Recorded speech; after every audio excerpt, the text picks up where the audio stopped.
नमस्कार, साफ संदेश से मैं अनिल कौशिक। न्यूज अपडेट 7 बजे कार्यक्रम पार्ट 1 में आप सभी दोस्तों का स्वागत है। दोस्तों, कार्यक्रम की शुरुआत बादरा आसपास की खबरों से करते हैं और बादरा आसपास की खबरों में कस्बे की उस खबर को आज सर्वप्रथम लेते हैं, जिसमें दोस्तों नगर पालिका बादरा द्वारा सबसे बड़ा मेगा प्लान सीवरेज योजना का प्लान जो है उसको अंतिम रूप देने का कार्य किया जा रहा है और मेन मुख्य मार्गों से कस्बे की मेन पाइपलाइनें डालने का कार्य सीवरेज की किया जा रहा है। दोस्तों, इसको लेकर जो मेन खूबराम जी की मूर्ति है वहाँ से लेकर दोस्तों जो गुड़ मंडी की तरफ जाने वाली सड़क मार्ग है वहाँ से भी पाइपलाइनों को निकाला जा रहा है। मेन पाइपलाइन डाली जा रही है ताकि गलियों की जो पाइपलाइनें हैं वो इस मेन से जुड़ सके। और दोस्तों, ऐसी जो मेन लाइनें हैं उनको मुख्य मेन लाइन से, ये सब मेन लाइन आप मान सकते हैं, मुख्य मेन लाइन जो अंबेडकर चौक से यहाँ से होते हुए मेन रोड मूर्ति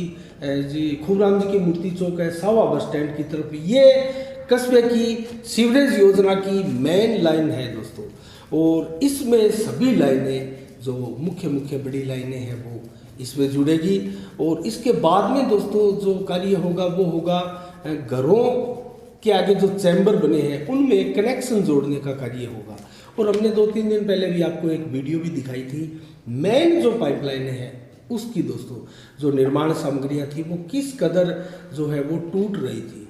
तो दोस्तों, इसका हमें ख्याल रखना है और आप सभी चौकस होंगे तो ऐसे जो घटिया निर्माण सामग्री लगती है दोस्तों वो नहीं लग पाएगी। कार्य होने देना है अपने को, क्योंकि बहुत लंबा विलंब इस कार्य में हो चुका है। लेकिन हल्की निर्माण सामग्री का कार्य करते ही बर्दाश्त नहीं किया जा सकता दोस्तों। इसके लिए आपको भी आवाज़ उठानी होगी और हम भी जहां भी इस तरह की घटिया निर्माण सामग्री का इस्तेमाल कहीं देखते हैं तो हम भी इसके लिए आवाज़ उठाते हैं।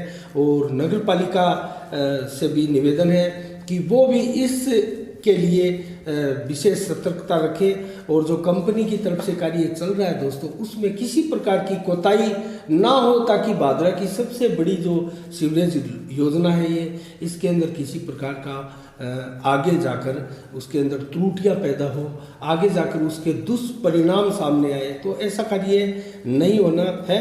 तो कुल मिला के दोस्तों अगर देखा जाए तो सीवरेज योजना का तो कार्य तेजी के साथ चल ही रहा है। और लॉकडाउन की अगर बात करें तो कुल मिला के 1 जून से माफ कीजिएगा लॉकडाउन में छूट दी जा सकती है, अनलॉक किया जा सकता है और शहर टू शहर पाबंदियां निश्चित रूप से हटने जा रही है 1 जून से, ऐसे संकेत मिले हैं। और दोस्तों, हरियाणा, दिल्ली आदि राज्यों से भी 1 जून को विशेष रियायतें मिल रही है और कई राज्यों ने घोषणा कर दी है दोस्तों 8 तक लॉकडाउन बढ़ाए जाने की भी। और लॉकडाउन बढ़ाए जाना भी दोस्तों तर्कसंगत है, उचित जान पड़ता है। केंद्र सरकार की भी यही मंशा है, क्योंकि जिस प्रकार से दूसरी लहर जो है तेजी के साथ आंकड़े घट रहे हैं दोस्तों, कहीं ऐसा ना हो कि ये आंकड़े फिर से बढ़ने लगे और हम मुसीबत में फंस जाए और एक बार फिर कहीं लंबा विलंब 15-20 दिनों का हो जाए। क्योंकि पहले से ही दोस्तों सभी लोग परेशान हैं, व्यापारी लोग से लेके हर आम आदमी इसमें परेशान हुआ है। तो कुल मिला के हमें 10-15 दिन का, 5 दिन का, 7 दिन का अगर इंतजार करना पड़े तो दोस्तों इसका हमें इंतजार करना चाहिए। और गाइडलाइन का पालन हमें अभी भी सबसे ज़्यादा सख्ताई के साथ करने की आवश्यकता है, क्योंकि अभी गांव की स्थिति दोस्तों इतनी बढ़िया नहीं है। और मैं अगर आपको आज बताऊं, बादरा में सैंपल जो है भेजने का कार्य बहुत कम कर दिया गया है दोस्तों। तो ऐसे में कैसे पता लगेगा कि किस व्यक्ति को कोरोना है। तो आज मात्र 15 सैंपल भेजे गए हैं बादरा के एक ही सेंटर से, मात्र 15 सैंपल भेजे गए हैं दोस्तों। और हमने कल भी आपको बताया था लगातार 5-6 दिनों से कम सैंपल भेजे जा रहे हैं बादरा क्षेत्र से। और आज जो रिपोर्ट आई है 39 पॉजिटिव की, इससे आप अंदाजा लगा सकते हैं ये 28 मई को भेजे गए 174 सैंपल की रिपोर्ट से 39 पॉजिटिव आए। तो आप पॉजिटिव आने का आप अनुमान लगा सकते हैं, अनुपात लगाइए आप कितना अनुपात बैठता है। मात्र 174 से और 40 के लगभग पॉजिटिव आए हैं, तो इससे अंदाज़ा तो सहज रूप से लगाया जा सकता है। बादरा से सबसे ज़्यादा जो 68 सैंपल भेजे गए थे वो कहाँ से थे मैं आपको बताऊं दोस्तों। तो कलाना से एक था और गांव की बात करें तो एक डोबी से था, एक सेरडा से था, एक जोगीवाड़ा से भी था और बाड़ी गांव से भी एक था। और वार्डों की बात करें क्योंकि 5 तो गांवों से थे और आए हैं और 7 के लगभग दोस्तों कस्बे से आए। कस्बे के कौन से वार्डों से आए? वार्ड नंबर 19 से एक आया है, वार्ड नंबर 32 से आया, वार्ड नंबर 25 से और वार्ड नंबर 37 से भी एक आया, वार्ड नंबर 13 से एक आया, वार्ड नंबर 10 और वार्ड नंबर 14 से भी एक कोरोना पॉजिटिव आए हैं दोस्तों। और गांधीबड़ी के जो 23 सैंपल भेजे गए थे गांधीबड़ी से 28 तारीख को, उन 23 सैंपल से 6 कोरोना पॉजिटिव आए हैं दोस्तों। उनमें से 6 में से एक रामगढ़ का है और 4 डूंगरवास के हैं, एक गांधीबड़ी का है। तो कुल मिला के शेरपुरा से जो 8 की सैंपल रिपोर्ट भेजी गई थी वो सभी 8 के 8 नील आए हैं। और भिरानी से जो 20 की सैंपल रिपोर्ट भेजी गई थी दोस्तों, 20 की, उसमें से 6 जो है पॉजिटिव आए हैं और जिनमें से 3 आसन गांव के हैं और 3 भिरानी गांव के पॉजिटिव हैं।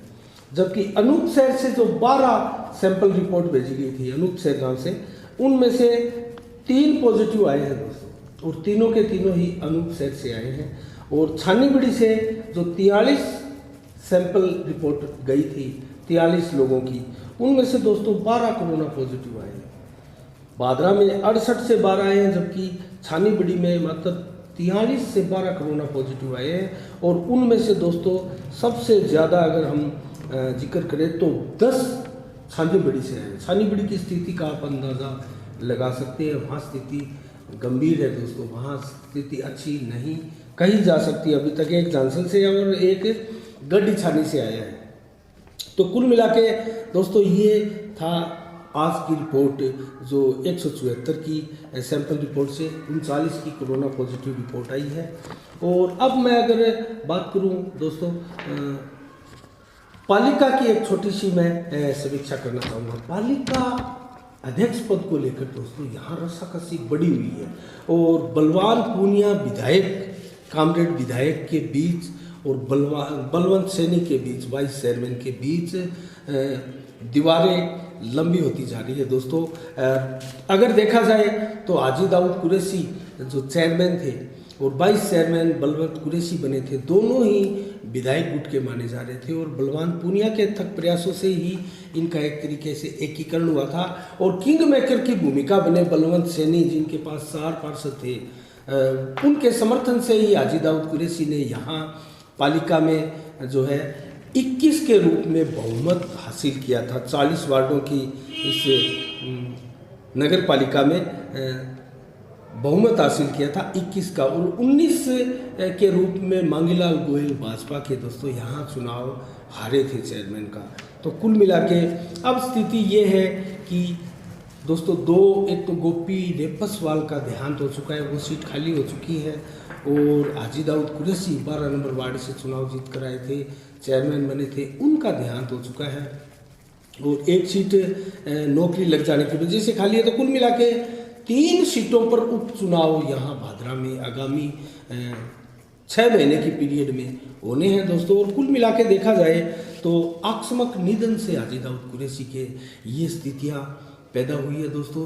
हाजी दाऊद कुरैशी की बताया जा रहा है कि अंतिम दिनों में एक हार्दिक इच्छा थी कि उनकी बेगम बैतुल बानो को, जो 32 नंबर वार्ड से पार्षद बनी थी, उनको जो है मेरी जगह कार्यवाहक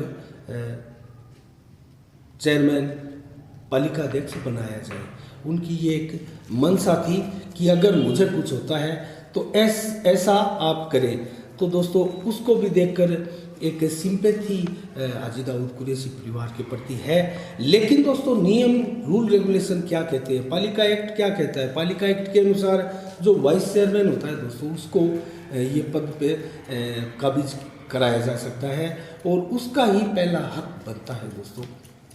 अगर विशेष परिस्थितियां न हो, जिस प्रकार से अगर ये तो सामान्य की सीट थी दोस्तों चेयरमैन की, अगर यहाँ सीट अगर पिछड़ा वर्ग की या अनुसूचित जाति, अनुसूचित जनजाति आदि की होती तो दोस्तों यहाँ जो है वाइस चेयरमैन अगर उस चीज़ को, उस नॉर्म्स को पूरा करते तब तो वाइस चेयरमैन का हक था। अन्यथा दोस्तों केंद्र, यहाँ की जो सरकार है, राजस्थान की सरकार, उनके पास पावर आ जाती है कि वो उसके ऊपर आरक्षण के अनुसार आदेश करके नियुक्ति करे।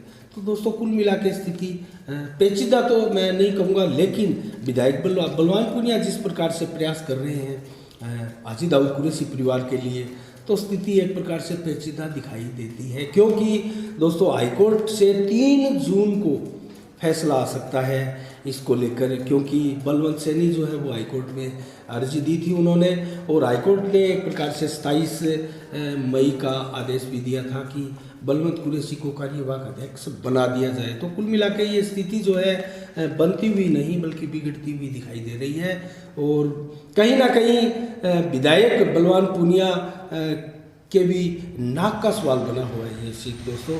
और यहाँ अगर बाजी देखें तो बाजी मारते हुए दिखाई देते हैं बलवंत सैनी, तो क्या होगा ये भविष्य के गर्भ में, लेकिन जल्द ही हम 3 जून को इसका परिणाम देखेंगे। तो कुल मिला के दोस्तों ये एक छोटी सी समीक्षा मैं कहूँ तो। कल दोस्तों 1858 वैक्सीन की डोजें भादरा में लगी थी, 45 प्लस के लिए मैं कहूँ तो 528 डोजें लगी थी, जबकि 18 प्लस के लिए 1292 डोज यहाँ लगी थी। और मैं बताऊँ आपको कहाँ से कितनी लगी, तो 45 प्लस दोस्तों जोगीवाड़ा से 102, और शेरडा से 53, बनाई से 29, बाड़ी से 76, कर्णपुरा से 109, बरवाणा से 113 और किराड़ा बड़ा से 46। तो कुल मिला के ये 528 डोजें लगी थी, वो 45 प्लस की लगी थी यहाँ इन सेंटरों पर। और 18 प्लस की डोजें कहाँ लगी थी वो बताऊँ तो भादरा के 2 नंबर स्कूल में जो कि आमखा निवास में है दोस्तों, सबसे सर्वाधिक यहाँ वैक्सीनेशन हुआ, और 449 यहाँ डोजें लगी गई 18 प्लस वालों को। और गांधीबड़ी गांव में 280 दोस्तों, अजीतपुरा में 273 और बिरानी में 290, कुल मिला के 1292 डोजें ये लगी। और वर्क प्लेस के लिए 38 डोज लगी, और कुल 1858 के रूप में वैक्सीनेशन भादरा क्षेत्र में हुआ दोस्तों। कुल मिला के भादरा आसपास की खबरों के लिए आज इतना ही दोस्तों। कल हम ठीक अलग से कोई नई समीक्षा के साथ और ताज़ा समाचारों के साथ आपके सामने हाजिर होंगे, आपके सामने रूबरू होंगे। तब तक के लिए दोस्तों आप अपना बहुत बहुत ख्याल रखिएगा, मुझे दीजिएगा इजाज़त। साफ संदेश से मैं अनिल कौशिक, नमस्कार, जय भारत, जय जय राजस्थान।